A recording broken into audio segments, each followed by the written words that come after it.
आता तू लग्नानंतरची मॅच्युरिटी कशी आली हा प्रश्न विचारलास, त्याचं मी तुला एक उदाहरण देतो.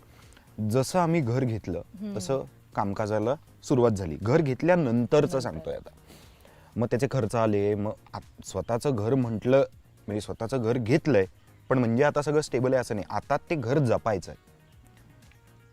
या सगळ्यामध्ये मला असं रिअलाइज झालं की अच्छा मी पण मला पण कामं येऊ लागली आहेत, जशी हवी आहेत तशी तशी येऊ लागली आहेत. मीताला जशी हवी आहेत तशी कामं येत नव्हती त्या दरम्यान. त्याच्यानंतर आम्ही केली एक ट्रिप, आम्ही युरोप ट्रिप केली आहे. आणि तिथे त्या थॉट्समध्ये मीताला काय कुठनं कसं काय रिअलाइज झालं माहिती नाही. ती म्हणाली की मी जर का मला हवी तशी कामं येत नसतील, मी मला हवी तशी कामं जनरेट करते. मी स्वतःची काम मी स्वतः जनरेट करते. सो जे तू ब्रँड डील्स वगैरे सगळं म्हणतेय, हे तिनं सुरुवातीला स्वतःची मॅनेजर बनून सुरुवात केली की करून टाकूया. की म्हणजे हे बॅक ऑफ द माइंड होतच की सगळं प्रेशर माझ्यावर नको. आणि रडत बसून काही नाही होणार की की मला काम हे नाही काम मिळत, बरं हे काम असंही नाही होत येते. होतं त्या असं दरम्यान. मी किती दिवस करायचं, असंही You have होत to होतं survive at a point. त्या दरम्यान की इथे आलेलं आहे काम आणि झटक्यात निघून गेलेलं आहे. म्हणजे इथपर्यंत आलंय की आता परवा जायचंय शूटिंगला, अरे ते निघून गेलं. परत एक काहीतरी झालं सिलेक्शन, अरे ते निघून गेलं. परत ते हे झालं. तर ती म्हणाली मी आता हे रडत नाही बसणार आहे, जे होईल ते होईल. मी स्वतःचं काम जनरेट करायला सुरुवात करते.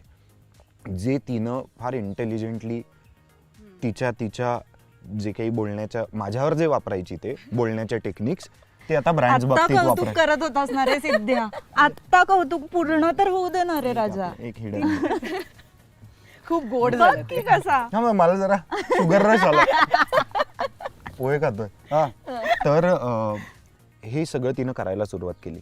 त्याचे बेनिफिट्स हे तिला मिळायला लागले. आता आला 2024. हे मी या वर्षीची तुला गोष्ट सांगतोय. 2024 सिनेमा रिलीज झालेला. माझे 3 सिनेमे लागोपाठ रिलीज झाले. झिम्मा 2 झाला, ओले आले झाला, श्रीदेवी प्रसन्न झाला. ह्या अख्ख्या ह्याच्यामध्ये मी सिनेमांना नाही म्हटलं, कारण प्रमोशनच 4 महिने चालणार होते. तर मला काही सिनेमे करता येणं शक्य नव्हतं, कारण प्रमोशन म्हटल्यानंतर मी काम नाही करू शकणार. तर नाही म्हणता म्हणता असं झालं की बापरे, आता डायरेक्ट त्या प्रमोशन दरम्यानच आमचं फर्स्ट क्लास दाभाडेची चर्चा चालू होती.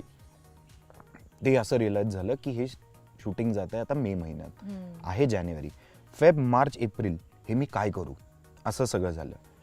त्या दरम्यान आला स्लॅक, माझा मॉनिटरी स्लॅक, की बापरे आता फक्त घर सांभाळता येईल एवढं आहे, कारण ते आपण सेव्ह करून ठेवलेलं आहे. त्या दरम्यान मला 2 सिनेमे आले जे मी चल करून टाकतो या याच्यात, की नाही बाबा आता चॉईस 20 सोडा, आता पैसे हवेत, ते आपण करून टाकू. ते हिनं मला एकदा बसवलं आणि म्हणाली तुला ते खरंच सिनेमे करायचे आहेत का? मी म्हणलं हा म्हणजे नाही खरं तर, पण पैसे they are giving good amount of money. तरी म्हणाली चुपचाप घरी बसायचं, तुझा व्यायाम कर, तुला काय करायचं, तू व्हिडिओ गेम खेळायचा व्हिडिओ गेम खेळ, पैसे नाही आहेत ही रडरड करायची नाही, मी बघते हे पुढचे 3 महिने. म्हणजे फर्स्ट क्लास दाभाडेचं शूटिंग आहे ना? म्हणलं हो आहे, ते काय ते सगळं सेट प्रोजेक्ट आहे हातामध्ये, ते आहे. ते म्हणले मी बघते, तू घरी बस आणि तू काहीच बघू नकोस, कशाचंच काही बघू नकोस. आणि मला असं झालं की वाव, मी काहीच नाही करत. आणि मला म्हणजे आपण असं म्हणतो ना की यार पुरुषाला एक नाही माझी बायको कसं काय बघणार सगळं, माझी बायको कसं पैशांचं बघणार, मी बघायला. असं अर्धा दिवस झालं मला. नंतर मला रिअलाइज झालं की हे गिव्ह अँड टेक किती भारी आहे यार. मला हे फ्रीडम मिळतंय की मी घरी बसू शकतो, कारण माझी बायको मला म्हणाली तू कामाचं टेन्शन घेऊ नकोस, मी बघते. नाही, आणि इट वॉज अबाउट टाइम, कारण जेव्हा मी या सिच्युएशन मध्ये होते तेव्हा त्याने तेच केलं ना. पण मग म्हणजे काय, तो पुरुष आहे म्हणून त्याचं कर्तव्यच आहे का की ओके तुझ्याकडे नाहीये काम तर आता मला तर करावंच लागणार, मला घर बघावंच आहे, हे असं नसतं ना. It has to be both ways right. आणि बाय गॉड्स ग्रेस ते व्यवस्थित होतं. छान. तर म्हटलं माझ्या आणि- हातात आहे आता व्यवस्थित, तू चिल मार. चिलमार वाव. आणि मला असं वाटतं की या सगळ्याचं गिफ्ट म्हणून आम्हाला फर्स्ट क्लास दाभाडे हा सिनेमा मिळालाय. हम्म. कारण माझं तर हे स्वप्न होतं खरं तर मीताबरोबर स्क्रीन शेअर करणे.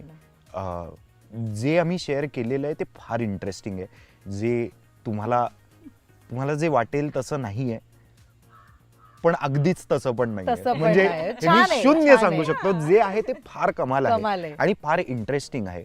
अँड म्हणजे हे मला खरंच अभिमानानं सांगावं असं वाटतंय की ऍक्टिंग हा प्रकार काय मी करतच आलेलो आहे, मी करतोच. आणि मी I see to it that I am working all the time.